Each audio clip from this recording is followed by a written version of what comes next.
We've assembled some of the greatest minds in cycling history. The know-it-all, Adam Kelsall, reportedly has a photographic mind or something. Encyclopedic knowledge of all things cycling. Well, some things. The has-been, Billy Joe Shearsby, infamous in the world of track cycling, having won a world championship in 1993, along with two other hacks and a freckle. A legend, Phil Anderson, first non-European to wear the yellow jersey at some backwater race in France. Together they are Grupetto Show.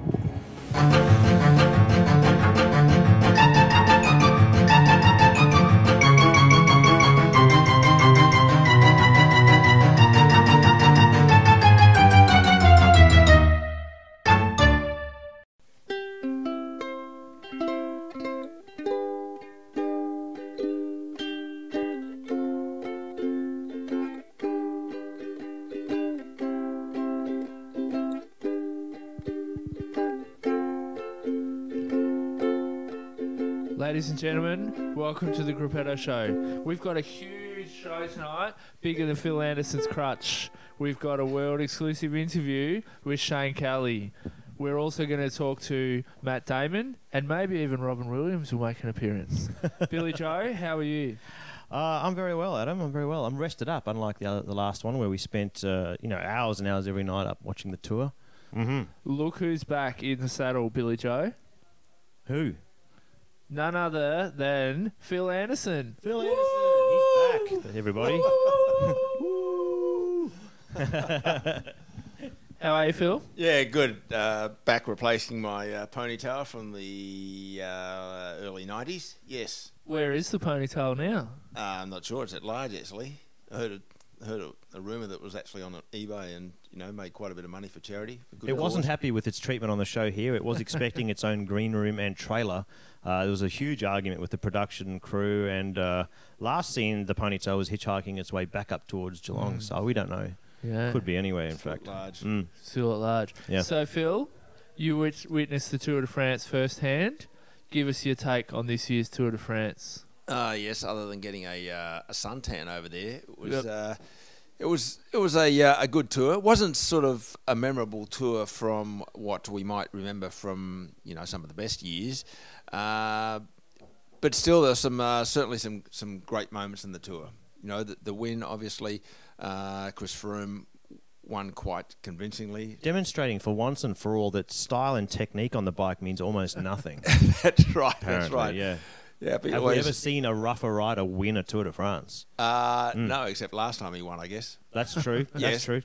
2 years ago. Look, it was a great tour. Froome obviously put a big hit out on the first mountain in the Pyrenees, and unfortunately that scared everybody off, and it took everybody a few days before they could realise that it was not totally invincible and would be possible to pull back some time, but unfortunately Movistar just took too many days to realise that, and but still, you can't blame the Sky team. They win whichever way they can, and they did it quite convincingly. Do you think that Chris Froome is going to face a much greater challenge when Nairo Quintana goes through puberty?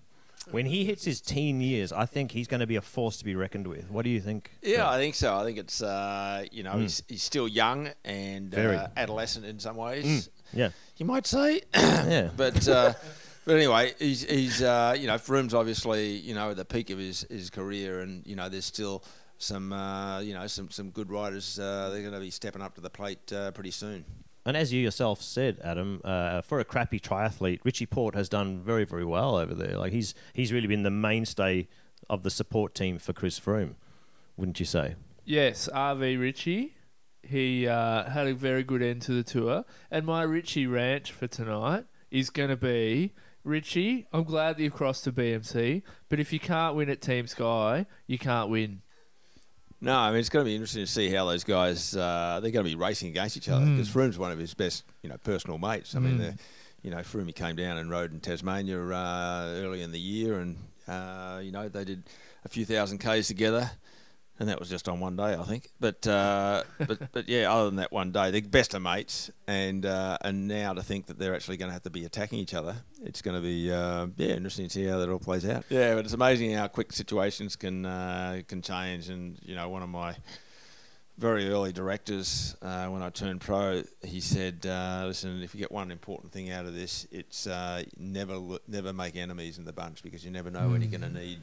Somebody along to give you a hand. I think Goodell Evans, he might have won more than that one too if he, if he had more friends in the bunch. Wow. And you responded by knocking Hino off and breaking his nose, I believe. Well, that's right. Yeah, he had to be taught a lesson. I mean, come on. The angry badger. Someone had to put the angry badger back in his place. Another story. So at this stage, I know this may be a touch early, but who's your prediction to win next year's tour? Well, I'd love to see Quintana getting up there. That's what I'm thinking. Well, he'll be Quintana. He'll be 12. He'll be nearly 13 next year. Quintana. That's right. He'd have to be a very, very strong possibility for that one. Yeah. We can sleep that extra 10 minutes in the morning because he doesn't have to shave. Exactly right. Right. Yes. Ladies and gentlemen, the weather in Melbourne on Sunday was filthy, which is perfect for a cyclocross race. Phil, Billy Joe and myself, we went and sussed it out. What did we see, BJ?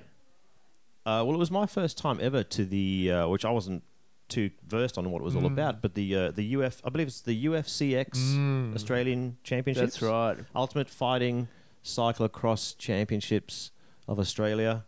And we saw some great biffo. We saw a lot of some interesting bike riding as well, but there was some fantastic wrestling. The huge unit, Paul Andre the Giant van der Ploeg. Yep. And 18-time Australian mountain bike champion, Jay Blood.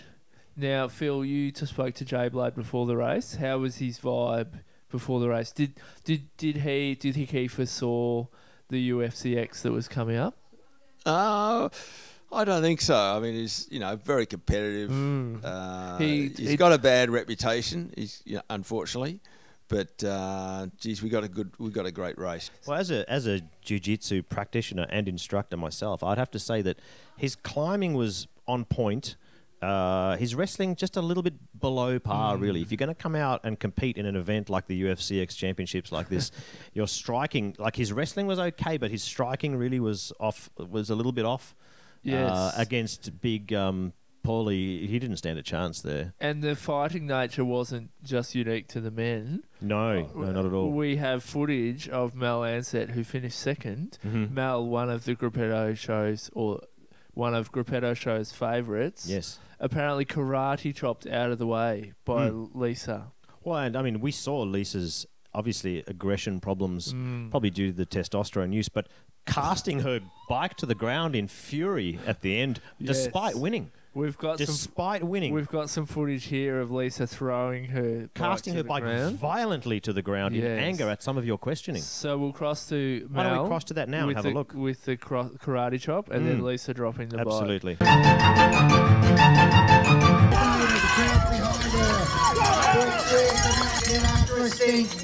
Come on, Josie!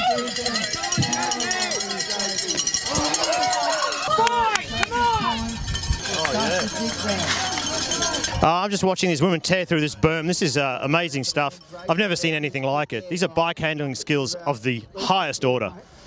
Here comes another one now. If you look at this, she's using that familiar left-right pedaling technique. Then she's going to lean. Oh, she took a high line. That was a very high line there. We're here at the bottom of what is definitely the steepest climb on this course. I believe they refer to it as the wall. It's very hard to tell. I'm going to try to push a stone into it here. That surface is very, very hard and bumpy, which actually doesn't make it any easier because the wheels are just going to skip out all over the place. I recommend running this hill, personally, or even better, probably not even doing the race because that looks horrible. And here we go, just to demonstrate how steep this is. Adam's going to have a go at running up this hill. Go. Look at that. He's going well. He's going well. He's lost traction already. He's going to have to hop off and crawl, I think. He's done a valve. He's done a valve. That.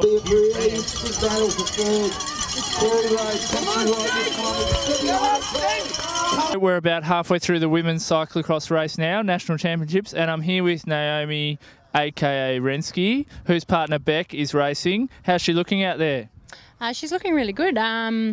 She started on the back of the field, because this is her very first cyclocross race. Hang on, wait. First ever? Yep, first ever. So on a borrowed bike.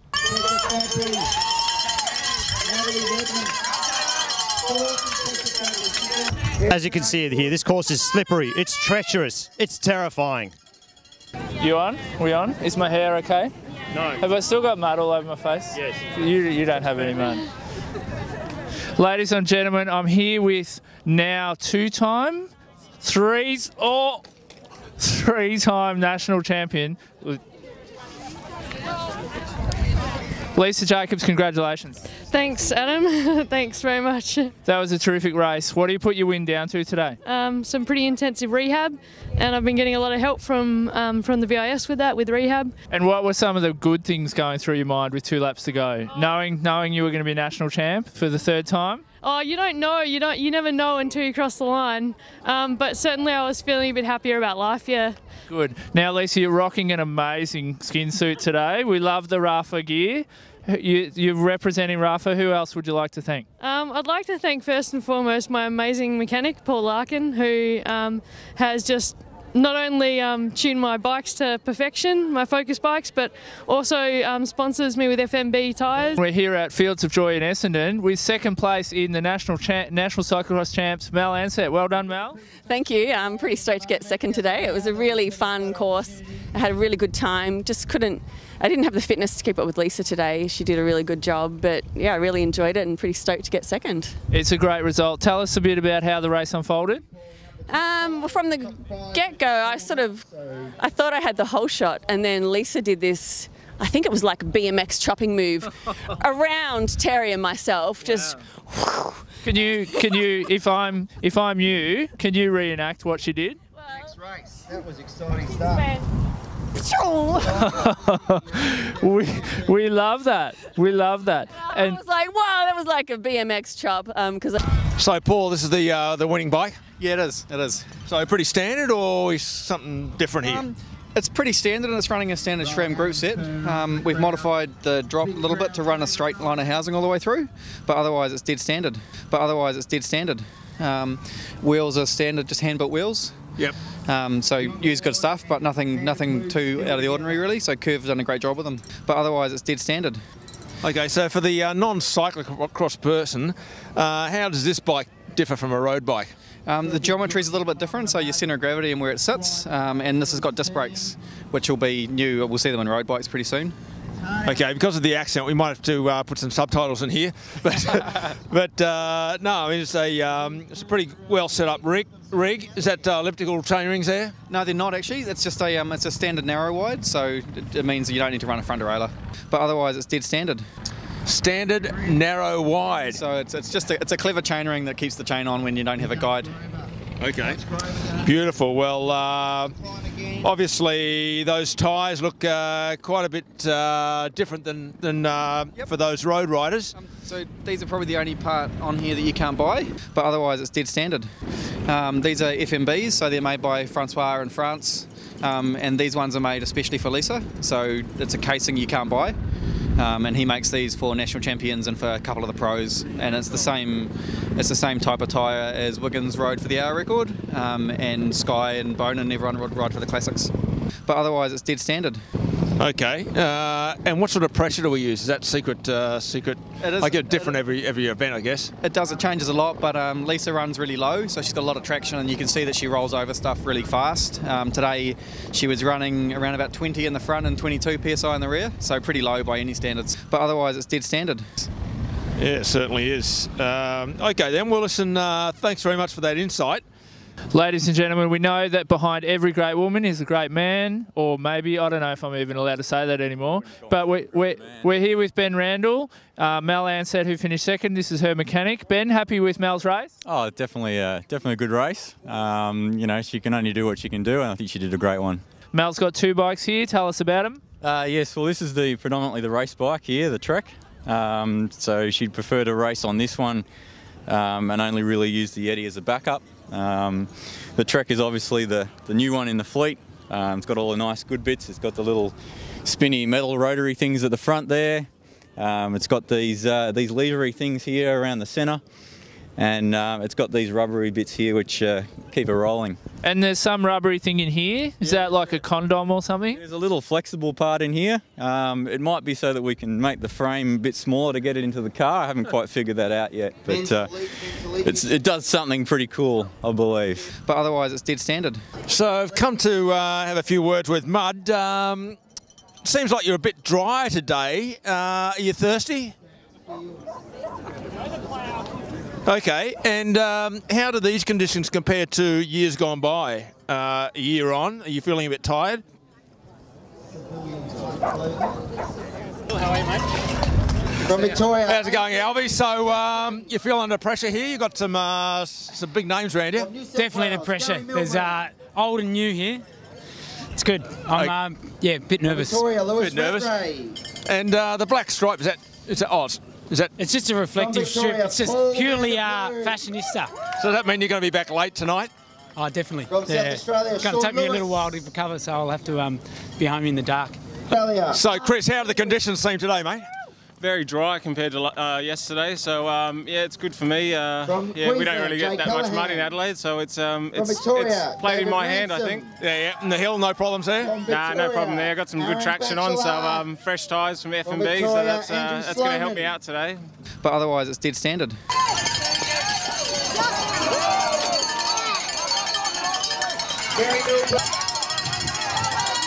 So, here at the mud pile, I think everybody's gone through. So, you think you got another 35 minutes in you? Yeah, geez, that must have hurt. Look like they came through at a bit of a pace. I don't think they'll come through with such a bunch next lap. So, you're in good condition, though, for the rest of the day. Beautiful. Well, thanks for that insight, and we'll see how you feel later.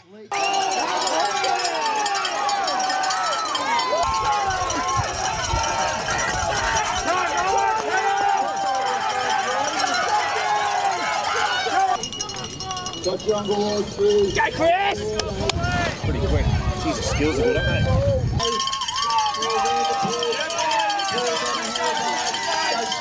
Okay, boys, listen, there's been some unruly rooting going on out there. So who are we supporting today? David Ranson. David Ranson. Davey. How many are there? There's a Team Ranson, that's for sure. Dreamboat. MC Lil Davey. MC Little Davey. Oh, okay, so it's a bit of an MC, is he? Yes. We're expecting big things from David today, the Dreamboat. He's definitely a crowd pleaser and a killer with the ladies, so yeah. Okay. We're here with the Vanderpoog family after a controversial race finish. Straight to the what's your take on it, Jerry? Paul's dad. What's my take on it? Luckily, I didn't see the incident. You must all be very proud. He had a few lean years after winning the Eliminator, and he's trained and worked really hard to get back to where he's at. What did he say then? He worked hard to get... Sorry, I talked very quickly then. What I said is he won the Eliminator and then he had injury and university and, you know, things got in the way, but he seems to be back now. Paul and his training, he's got this carefree sort of an attitude. So with Paul, as long as he's riding his bike, he's happy, but if somebody puts a program under his nose, he'll run the other way quickly. I think he's just one of these kids, he just loves riding. So as long as you allow him to do that, you can sort of see the result that you get today. Ladies and gentlemen, I think we have a world exclusive here. Jerry Vanderpoog saying that his son doesn't train hard enough. No, I didn't say doesn't train hard enough. His training is more or less, shall we say, unstructured. All right, we're here at the National Cyclocross Championships with none other than local legend Barry McCormack. Hey boys, how are we going? How would you describe this course? Oh, bloody hard. It was raining yesterday, so it was way harder than it is now. But awesome. So much fun. Yeah. And do you think I should have a go at this? Oh, totally. And I really don't like the fact that you don't race anymore and don't want to race. And I really reckon you need to get over that and come out here and have a go. Well, Barry, I must say this looks very exciting. I think I'm going to have a crack at this. So you might see me at the next one. So some ripping footage there from the SRAM Australian Cyclocross Championships and a bit of biff at the end between Big Paulie and Little John Ward. Phil, what's your take on biff in cycling? Well, it was an imposing figure, I tell you that. Vanderpoog? Oh, sorry, Vanderpoog, yeah. It's quite a giant of a man, certainly got youth on his side. But yeah, really exciting race, and yeah, for it to come down to the last 100 metres. Is we knew we were going to be in for something special, and he didn't disappoint. It was an amazing finish. And BJ, you've had good friends Stewie O'Grady and Robbie Williams McEwen. There was a little headbutt incident at the finish of the Tour de France. Bit of hip and shoulder, but there was never any animosity between them as such. I mean, apart from possibly Robbie maybe not having paid for his drinks the night before or something like that, I don't know. But anyway, what was interesting about this one was that as they came into the finish there, Paul correctly attacked down the inside to hopefully open a bit of a gap. And as they came out, there was a little bit of an entanglement, and one rider maybe elbowed his way out of that a little bit. But then, and in the heat of the moment, you can't blame Chris for grabbing Ben Henderson's wheel because he would have got away. And he was wrecking everything for him. So from that point on, Paul Henderson, he obviously opened the gap then, and then Chris couldn't quite catch up. And then, so he lost the title in that moment, unfortunately. And I guess my thoughts are, a national title, you want it to be hard fought. You want an amazing course, which it was. The hill, like a 30% hill, which you saw on the video. And so it would have been a tough decision for the commissaires. Do you think they made the right decision? No, it wouldn't have been tough. Nobody likes Chris Youngwood. They were never going to give it to him. No, well, I think what they should have done is they should have just made those two go on for another lap. Fought it out. Or just fight it out. Yeah. That would have been way more interesting, I think. Let's go to Biff. Yeah, well, I mean, who's going to beat Big Paulie? But Chris, he's grown up in Adelaide. He's a street fighter. He is a street fighter, yes. It would be maybe next year, just not even have a race, just let him fight. A cage. Just let him fight. Put him in there. Let him fight. Go the Biff. Definitely. Yeah. Great racing. Congratulations to both Lisa Jacobs, who Billy Joe. Once she gets the rage issues under control, I think she's got a potential to dominate that sport. Do you want to retract what you said about Lisa a minute ago, considering she is a lawyer? Well, I may have said that the rage issues were due to her, steroid use, and I have no facts to base that on apart from the way she threw that bike on the ground. But look, we might need to get a lawyer. Lisa, we believe you are a lawyer. Would you come in and help us defend ourselves if this ever goes to trial? And please. And karate. We love you, Lisa. Karate chopped Mel Ansett out of the way.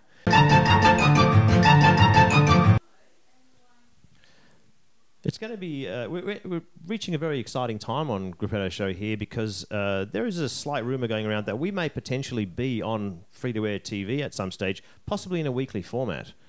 Which, I mean, despite the fact that we probably won't be allowed to do things like product placement and, clearly don't know how to do product placement, the earning potential for a show like this is huge, and it's going to be fun, and hopefully people are interested in, maybe helping us out in any way. I need a new track bike. Things like, just generally getting involved in supporting a show about cycling, Phil, giant bicycles. If you were going to do some product placement, how would you go about that? But, it would bring up a real storm of beer if we were to, openly whore ourselves out for, money or beer. So there is a chance that we're going to be on telly? Absolutely. Weekly? So possibly on Crime Stoppers. So if you would like to create a media storm, then please feel free to contact our manager. Absolutely. Who is our manager? I have no idea. I don't know. I don't think we can say his name. I've heard that. If you say it 3 times, he appears behind you in the bathroom, so you've got to be careful. Thank you, Candyman. I think with that, we might have to wrap it up for another Grupetto show. There's also a possibility we may come to you from a secret, as yet undisclosed location for next week's episode. Very excited about that one. And if you'd like to get the Grupetto show at your place, not your house, but at your business. Or in your house. Or in your house. If you're Rupert Murdoch, would be happy to do. Or would we? Well, let's face it, anyone that's going to make dinner and supply Storm beer. We're happy to film from your house. Thank you, everybody. Thank you, Phil. Been a pleasure. Look forward to next week's show. Great to have you back from France. Relieved. Really? If we find the ponytail, you'll be the first to know. Thank you. And Hank, good luck. Yes. We're behind you. Hank Jenner. Did I just say that? You did. Oh. Love you, Hank. Mwah. Bye-bye now. Alrighty then.